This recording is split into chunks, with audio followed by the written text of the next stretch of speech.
Raymond Cole, a thin, gray-bearded man, finds himself in court, accused of stealing a can of soup. A 67-year-old homeless veteran, he's been sleeping under a tarp for months, his boots split, his frame shrinking from hunger.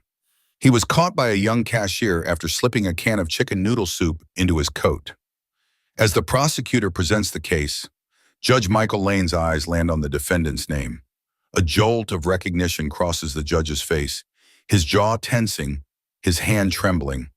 He slowly rises, silencing the entire courtroom, and announces a 15-minute recess without explanation, leaving everyone in stunned silence. The truth, long buried, has just begun to stir. If Raymond's powerful story moved you, please consider giving this video a thumbs up and sharing it with others. Your support helps us tell more stories of unsung heroes and the vital lessons they teach us about human dignity and second chances. Don't forget to subscribe to our channel for more inspiring narratives. The fluorescent lights buzzed faintly above him as he waited in the holding cell, his hands still cuffed loosely in front.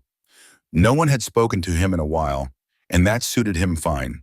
He kept his gaze low, chin nearly resting on his chest. His lips moved once, just barely, and the name he whispered was one only the walls heard. Maggie.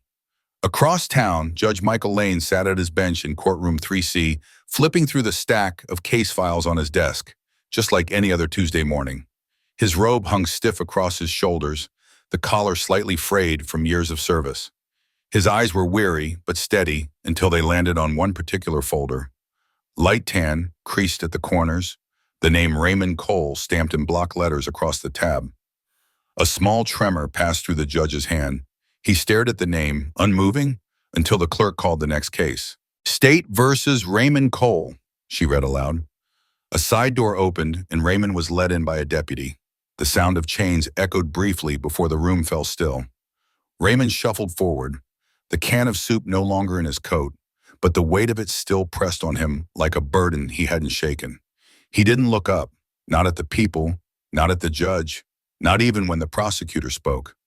Your Honor, the defendant was caught stealing a can of soup from the grocery store, the prosecutor said, her tone flat and businesslike. She didn't even bother to lift her head from her notes. Raymond stood there, thin, weathered, the sleeves of his torn jacket flapping slightly each time the air conditioning kicked on. He kept his eyes to the ground. When he finally spoke, it was more breath than voice. I just needed enough to make it through one more night. His words drifted like dust through the courtroom. A few people shifted in their seats. Someone scoffed. But the judge, he didn't move. He stared at the folder as if the words inside had started to burn. He remembered that name, and he remembered where he'd seen it. Raymond Cole. His fingers clenched the edges of the file, whitening at the knuckles. His jaw tightened. A beat passed. Then, without warning, the judge slowly stood. It was subtle, but in a courtroom where nothing moved without purpose, it felt like thunder. The silence deepened. A few heads turned, uncertain. There was something in the judge's eyes. Not anger, not confusion, but recognition. Deep and haunted. As if the man in front of him wasn't a stranger at all, but someone long buried beneath dust, memory, and desert sand. Who was this man in handcuffs? And why did the judge look like he was staring back across years, to a battlefield only he could still see? A breeze stirred across Tucson that evening, dragging the heat down with it as the sun slipped behind the hills. Cracks in the sidewalk cast long, crooked shadows that stretched like fingers across the broken asphalt. Behind an old gas station on the edge of town, where the windows were boarded and weeds had grown bold, Raymond Cole had spent nearly 3 months sleeping under the same tarp, faded, weather-stained, barely enough to keep out the chill. His camp was hidden behind rusted oil drums and a rust-pocked ice machine that hadn't worked in years.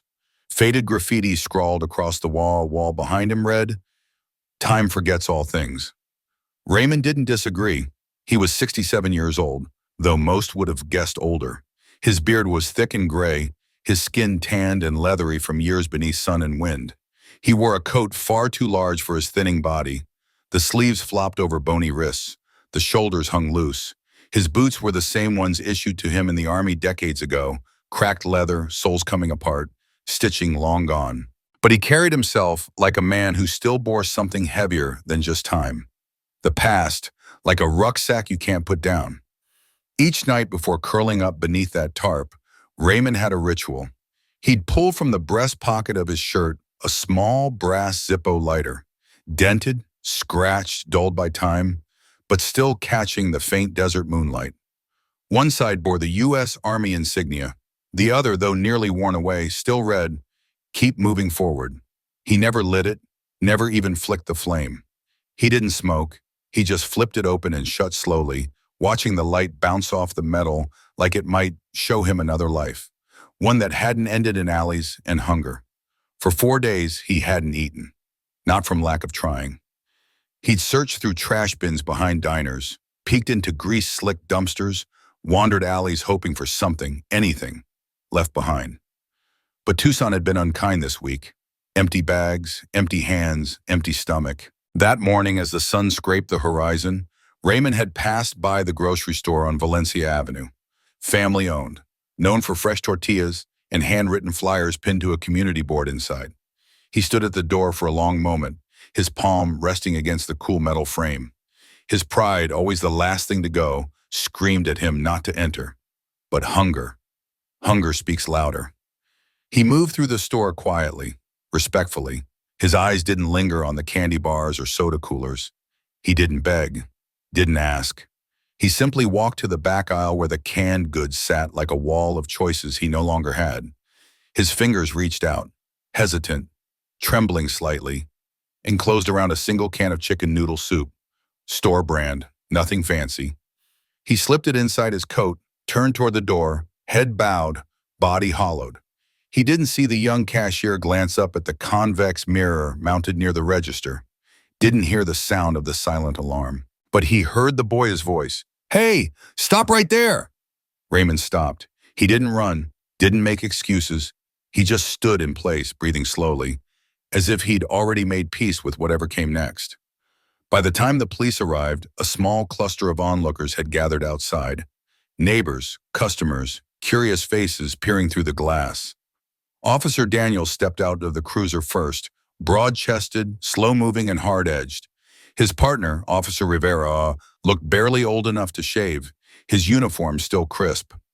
"Step away from the building," Daniels ordered. Raymond didn't resist. The can was still in his coat pocket. He handed it over without a word.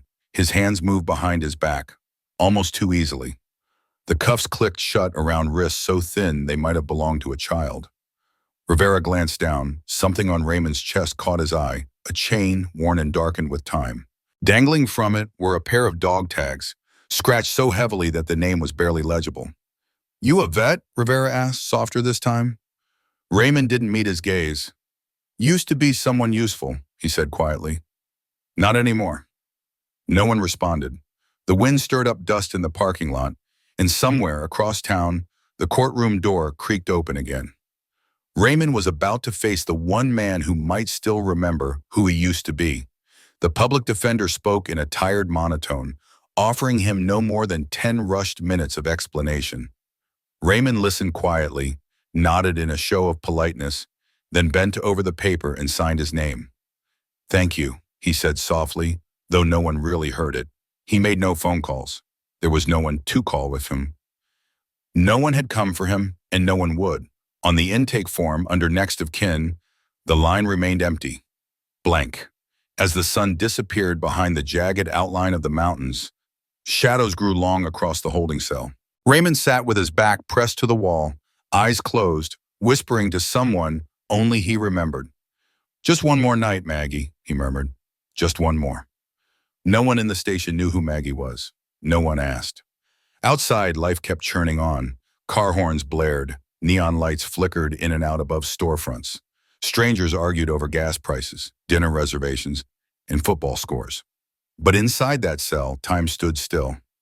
Inside that cell sat a man who had once been called to serve, who had once worn a uniform with pride, now invisible, forgotten by the country he once risked everything to defend. And by morning he'd be standing alone in front of a judge, charged with stealing a can of soup. No lawyer of his own, no friend in the gallery, just another name in a thick stack of court cases, forgotten by everyone except the truth, which had just begun to stir. The courtroom churned through its routine like an old, tired machine. Each case was another gear grinding slowly forward. Traffic tickets, shoplifting charges, late child support payments. Defendants appeared with dull eyes and mumbled answers. The courtroom walls, once polished oak, now faded and scratched, had long since stopped listening. Day in and day out, the same dull rhythm played, until they called his name. Case 7143, State of Arizona versus Raymond Cole, the court clerk recited flatly. No one in the room stirred, no one paid much attention. Another homeless man, another theft case, another waste of time. Raymond shuffled in wearing the same frayed coat he'd been arrested in, edges worn to threads, buttons long gone. His beard looked untouched since the coldest days of winter, now a tangled frame around sunken cheeks. His eyes were hollow, haunted by too many nights spent sleeping near dumpsters or under bridges. The handcuffs weren't necessary. He posed no threat, but protocol demanded them. He was led to the defense table where a young public defender barely glanced his way. A nod, barely visible, and a murmured instruction. Just plead guilty, Mr. Cole. First-time theft. You'll be out next week. Raymond said nothing. He sat still, quiet, like someone used to disappearing. On the bench, Judge Michael Lane leaned forward slightly. In his early 60s, he was a man carved from order, salt and pepper hair cut neat, gaze sharp, voice measured. Not unkind, but firm. He ran his courtroom with discipline and efficiency and didn't tolerate delay. The prosecutor, a clean-cut young man bursting with misplaced confidence, stood tall and spoke clearly. Your Honor, the defendant was seen on surveillance taking a can of soup from a local grocer. He has no fixed address, no employment, and a prior for misdemeanor trespass. The state recommends holding him until charges are formally reviewed. It was routine, unremarkable, until Judge Lane looked down at the case file. He read the name once, Raymond Elias Cole, and something in his expression froze. His eyes dropped again to the page, scanning each word more carefully now. His fingers curled around the folder, knuckles paling. There it was again, that name, a whisper from a time long buried beneath years of courtroom procedure and civilian life. He flipped to the property inventory. Items collected during booking. One line stood out. Military dog tag, worn, inscription partially faded. Cole, R.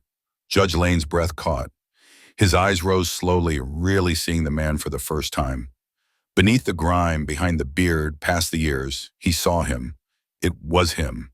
The same man who had dragged him 2 miles through fire when their convoy was hit outside Fallujah. The same soldier who had kept him breathing when the medevac was late and the sky burned. Raymond Cole, the medic, the man who had saved his life. Now here he sat, in handcuffs, accused of stealing a can of soup. The courtroom blurred around him. The prosecutor's voice became distant, a dull buzz behind the thunder of recognition. Somewhere nearby, someone cleared their throat. Another snickered, amused at the absurdity of an old man facing jail over a can of soup. But Judge Lane wasn't laughing. His jaw locked tight. A vein beat visibly at his temple. Slowly, deliberately, he stood, emotions so rare that the entire courtroom fell into stunned silence. Heads turned. The bailiff froze mid-step. All eyes shifted toward the bench. Something had shifted in the air. The prosecutor stopped shuffling his papers. Court will recess for 15 minutes, Judge Lane announced. His voice was steady, but there was a current running through it. Something unspoken, something none of them could name, but all of them felt. He gave no explanation, no glance in Cole's direction. He simply turned and exited through the side door, his robe swaying behind him as he passed the chamber hallway and disappeared into his private office. The past, long buried beneath years of law and order, had come crashing down on him like a blast wave. In the stillness of the courtroom, Raymond Cole didn't move. He didn't speak, didn't ask why the judge had left so suddenly, or why he had looked at him with eyes full of something between shock and recognition. Because somewhere deep inside, he already knew. He remembered it, not as a dream or a memory exactly, but as something etched into his bones. Smoke, blood, shouting through chaos, dragging a young man whose leg was nearly torn off, shouting, Keep your eyes open. Stay with me. That kid had survived. And now, decades later, he wore the black robe of justice and had just risen from the bench in stunned silence.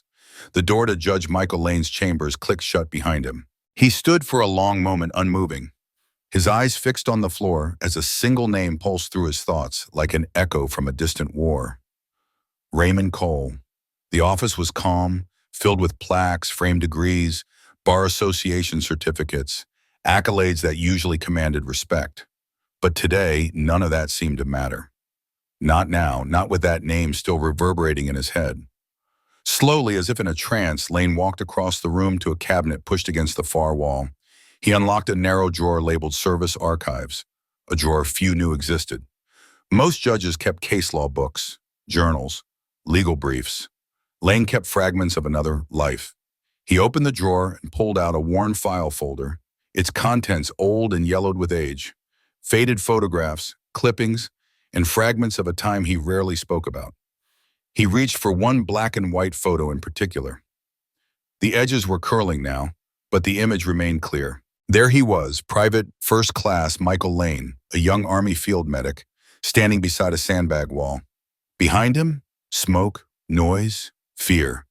And in the middle of it all, a man, a tall sergeant with dust on his face and grit in his eyes, one hand dragging Lane by the collar through the mud, the other gripping a rifle. Cole. He could still hear that voice, deep, calm, unwavering. You're not dying here, kid. Not today. Lane had never known the man's full name. Cole hadn't stayed for a debrief. No medal ceremonies, no written reports. He had disappeared back into the shadows of war as quickly as he came. Until now. Michael dropped into his chair like the weight of the moment had taken his knees. He opened his laptop and logged into the secure Veterans Affairs database, a system he'd been given limited access to from his work with a local veteran legal aid clinic. He typed the dog tag number he'd seen earlier on the arrest form. Match found. Name, Raymond Elias Cole. Date of birth, April 2nd, 1956. Service branch, United States Army rank at discharge, Sergeant First Class. Years of service, 1976-2006. Deployments, Iraq, 2. Afghanistan, 1. Medals, Bronze Star, Army Commendation. Medal, Good Conduct. Medal, X4. Specialization, Tactical Logistics. High-risk convoy operations. Emergency extraction. Michael stared at the screen. This wasn't just a veteran. This was someone who had lived through the worst and saved others while doing it, and had done it quietly, without asking for recognition. He scrolled further. Incident reports, operation logs, citations. One field report brought him to a full stop. Fallujah, July 2003. Sergeant Cole diverted enemy fire from a downed medical transport by driving a damaged Humvee through active fire zones. Sustained shrapnel wounds to the leg and shoulder. Extracted 2 medics under fire. One, identified only as PFCL-ML, survived due to immediate intervention and emergency aid. Michael leaned back, breath catching in his throat. That was me. He almost laughed, a sharp exhale of disbelief and wonder. 2 decades had passed, and still that day haunted him. The shouts, the concussions, the frantic pressure of hands-on wounds. He'd questioned it so many times. Had he imagined it? Had the brain, desperate for clarity in the haze of pain, created a hero where there was none? But he hadn't imagined Cole. The man was real. And today that same man sat in his courtroom, accused of stealing a can of soup. Michael reached for his office phone, heart thudding with urgency, and dialed a number he hadn't called in over 10 years. It rang once, then again. Finally, a voice, gravelly, unmistakably military, answered. Colonel Raines. Tom, it's Mike Lane. A long pause. Well, I'll be damned. Haven't heard that name since Fort Hood. What's going on? Michael hesitated, voice quiet but filled with something close to reverence. I found him. Who? Cole. Raymond Cole. He's here. In Tucson. Michael stopped himself, the weight of it all too big for one breath. Me, bleeding, barely conscious, on his back for nearly 2 miles under sniper fire, until we reached the extraction point. I owe my life to Sergeant Cole, and I'm not the only one. Half of our platoon wouldn't be here if not for him. The courtroom was silent. Even the quiet shuffle of feet or the creak of benches seemed to hold its breath. Judge Lane didn't interrupt. He allowed the weight of Colonel Rains' words to settle like dust over the room, heavy and undeniable. Rains continued, his voice unwavering. After we returned stateside, Raymond struggled. The loss of his wife hit him hard. The system, it didn't catch him when he fell. No one followed up. No one checked in. He didn't ask for help, and no one made sure he got it. That's on us. That's on all of us. His voice tightened as he looked directly at Judge Lane. Sir, I don't know what kind of punishment is appropriate for a man who took a can of soup, but I do know what this man gave, what he sacrificed. You read that file. You know how many commendations he earned, how many nights he probably woke up screaming. He didn't vanish because he was trying to hide. He vanished because he was broken. Judge Lane nodded once, slowly, as if confirming something he had already known in his bones but needed someone else to speak aloud. From the defense table, the young public defender looked at Raymond with new eyes. Raymond himself didn't move. He sat as he had since the hearing began, quiet, almost withdrawn. But his shoulders weren't quite as hunched now. Something in him had heard what was said. Lane turned to the court reporter. Make note, he said evenly, that this court accepts Colonel Rains' sworn testimony as a matter of record. He looked at the prosecutor. Do you have any objection? The young attorney, clearly out of his depth, shook his head. No, Your Honor. Lane addressed the court again. This case is no longer about petty theft. It's about failure.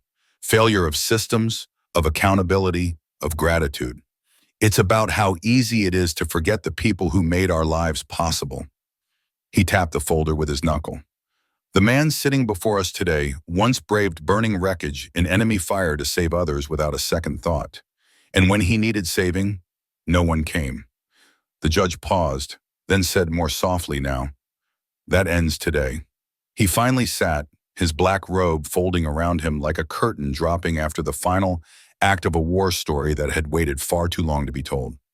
Raymond lifted his eyes just enough to meet Lane's, and for the first time in years, someone looked back at him, not with suspicion or pity, but with the quiet, resolute recognition of one soldier to another. A young field medic had once been dragged, unconscious and bleeding, over 2 grueling miles to safety. That medic had survived. His name was Michael Lane. The courtroom froze. Not a breath stirred. All eyes swung to the judge's bench. Judge Lane sat motionless, then gave a single solemn nod. That is correct, he said. The revelation struck like thunder rolling through the room. Even Raymond lifted his head, stunned, as though emerging from a fog he'd been lost in for years. Colonel Rains continued. For the past 15 years, Mr. Cole's military pension and benefits were cut off due to a bureaucratic error. He never received $1 of the assistance he was owed. No income, no housing, no mental health care, and through it all, he never once filed a complaint. The prosecutor slowly sank into his chair, unable to look up. Judge Lane's voice, when he spoke again, had changed, softer now, touched with something heavy and human. When I saw Mr. Cole yesterday, I didn't recognize him, he admitted, gazing across the courtroom. War changes the face, but it doesn't erase the sacrifice, and it does not absolve a nation from its debts. He turned his full attention to Raymond. Mr. Cole, he said quietly, will you please approach the bench? Raymond rose slowly, shackled at the wrists and ankles. He moved like a man caught between disbelief and exhaustion, unsure whether what he was experiencing was real. You saved my life, the judge said, barely more than a whisper, meant only for those closest to hear. His voice trembled. And here, in this courtroom, in this country, we owe you far more than we've given. He turned to the prosecutor. Does the state wish to proceed with the charges? The young man hesitated, swallowed hard. The state moves to dismiss, Your Honor, with prejudice. So ordered, Judge Lane replied, lowering his gavel with deliberate care. The soft tap of the wood rang louder than any shout. All charges against Sergeant Raymond Cole are dismissed. There was no applause. No one clapped, cheered, or stood out of obligation. Instead, something deeper settled over the room, something reverent, a silence that carried weight. And then, one by one, people began to rise. Not because court was adjourned, but because they were in the presence of someone they had misjudged, someone they had walked past, ignored, labeled, dismissed. Now, for the first time, they saw him not as a vagrant or a thief, but as a soldier, as a hero. The stillness lingered, the echo of the gavel slowly dissolving into the far corners of the chamber. Raymond remained near the bench, motionless. His hands, bound in cold metal, hung in front of him as though waiting for permission to feel. His body hadn't caught up with the moment yet. He had spent too many years shrinking into sidewalks, dodging the eyes of strangers, shrinking into invisibility. The sudden weight of attention, of dignity, felt almost too much to bear. Then came the voice, quiet, certain. "Remove the cuffs," Judge Lane ordered. The bailiff hesitated, but only for a second, before stepping forward and unlocking the shackles. The sound of metal dropping to the floor was barely louder than a whisper, but it thundered with meaning. Raymond rubbed his wrists slowly. They were raw, not from the chains, but from years of unseen burdens.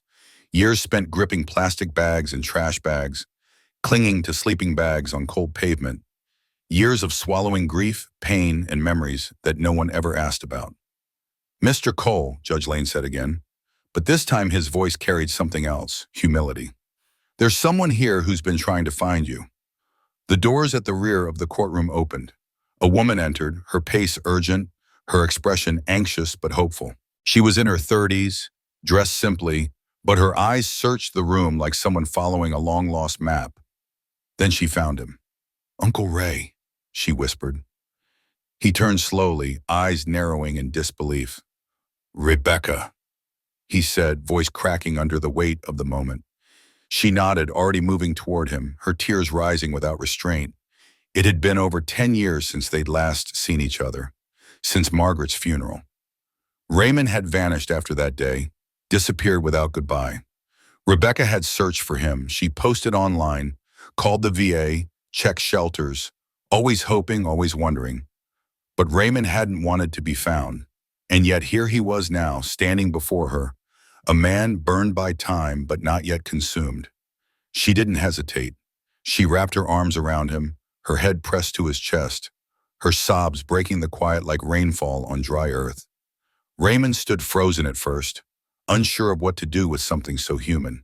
His arms hovered above her. Then slowly they lowered and wrapped around her. This time he wasn't holding on just to survive. He was holding someone who still remembered who he was. And behind them, another figure stepped quietly forward. Mr. Hernandez, the grocery store owner who had made the call that led to Raymond's arrest, pushed his way through the gathered crowd. He stopped just a few feet from Raymond, his eyes heavy with guilt and fixed on the ground. When he finally spoke, his voice was barely above a whisper. "I didn't see you," he said, his words weighed down with remorse.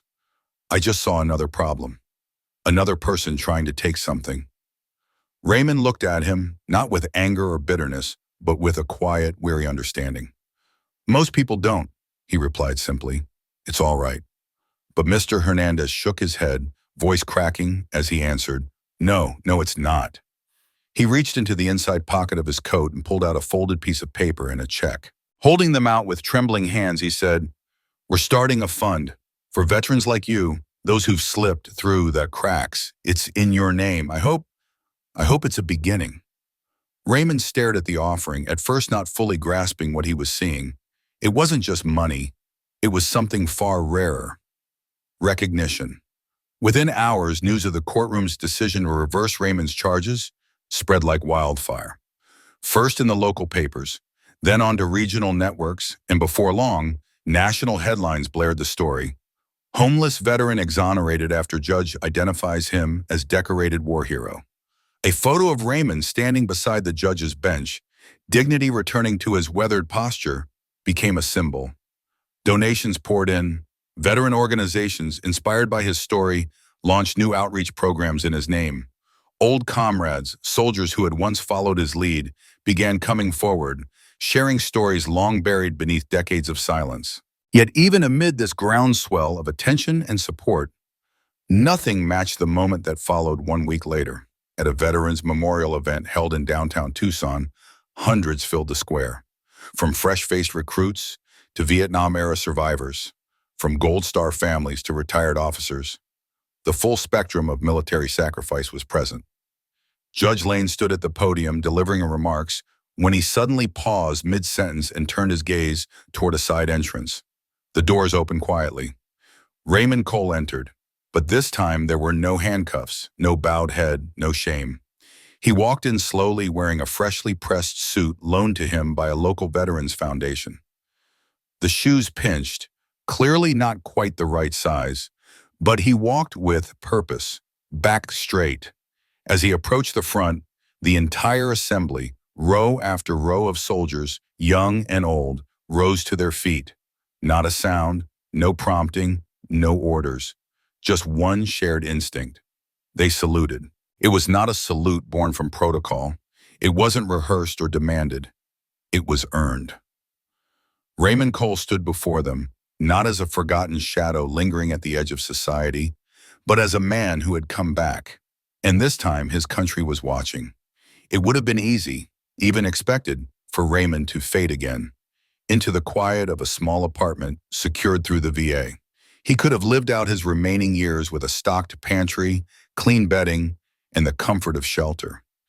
After all, he'd never asked for any of this, not the headlines, not the applause, and certainly not the reporters now waiting on his doorstep. But something within him had shifted. He no longer felt invisible. For the first time in years, Raymond sensed that he was being seen, not as a nuisance or a statistic, but as a man who still had something left to give. So he chose another path. He didn't chase interviews. He didn't court fame. Instead, he started showing up at high schools, community centers, shelters where veterans tried to piece their lives back together. He didn't deliver speeches. He told the truth. He shared stories. Stories about comrades who survived war only to face quieter battles back home. Stories of friends who lost more than limbs. Stories of the kind of silence that wraps around a soldier when no one asks who he used to be. I don't tell these stories to get sympathy, suicide, he once told a group of teenagers. I tell them because one day someone you care about might come home from a war you never see, and when they do, they'll need more than a thank you. His voice wasn't polished. It carried no rehearsed rhythm, but it was grounded, lived in, and people listened. Soon the city of Tucson did more than just listen.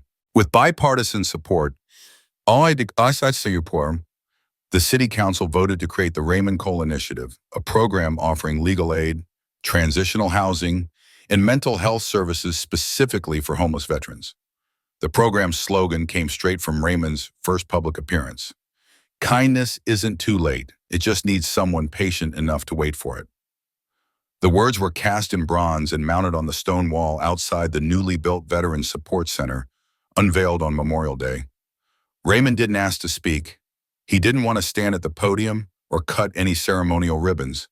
He simply stood in the crowd, hands folded behind his back, as young cadets raised the American flag in front of people who now knew his name.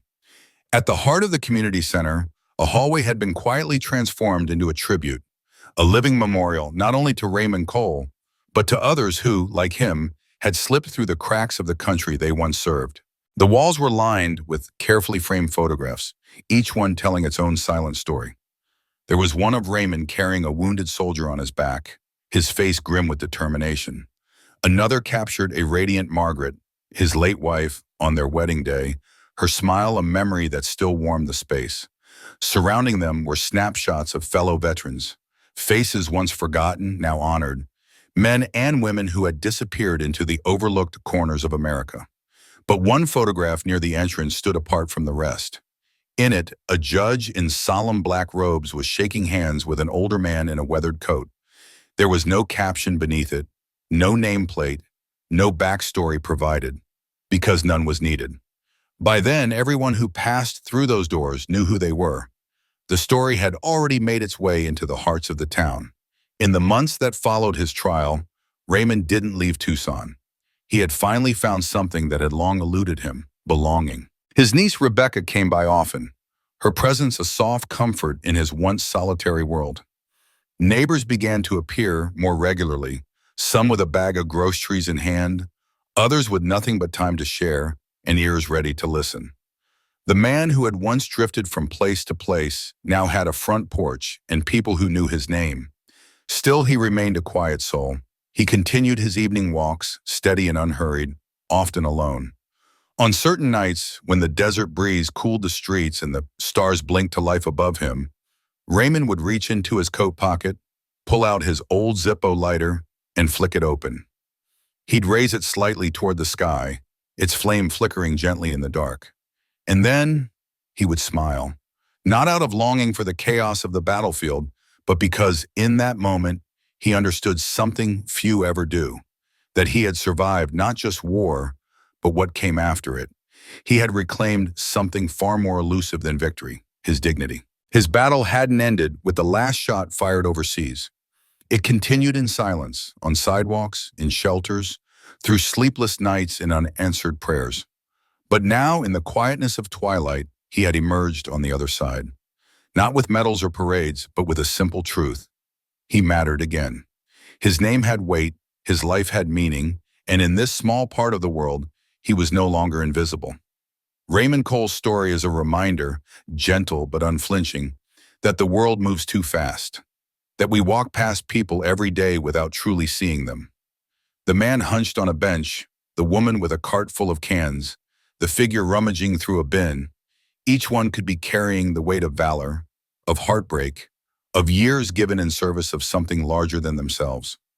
And while Raymond never asked for pity, never once demanded recognition, dignity is not something that needs to be requested.